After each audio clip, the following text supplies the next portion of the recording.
Questi erano documenti straordinari, erano di un formato molto largo e il contenuto era molto fortemente controllato dagli americani, cioè dovevano avere dei dati precisi. Per esempio, dovevi avere il nome della nave, il porto di partenza, la data e l'arrivo del viaggio, però poi c'erano da 22 a 36 colonne con contenuto particolare.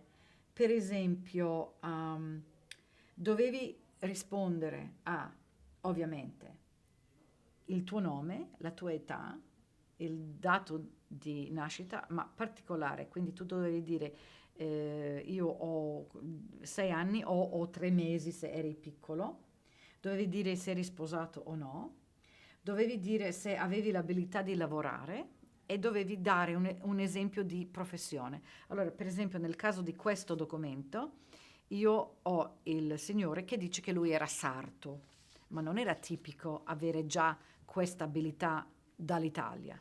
Molti dicevano semplicemente bracciante o lavoratore.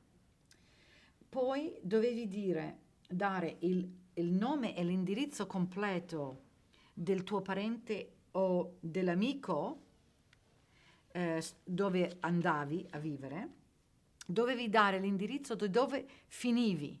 Quindi molti dicevano, avevano l'indirizzo preciso, quindi potevi dire, tanto per esempio a New York, potevi dire Elizabeth Street e proprio potevi avere il numero del palazzo e loro lo scrivevano il numero del palazzo con la strada e il punto di arrivo. Ci sono altri che dicevano Vancouver per questa prima ondata, no, dei friulani.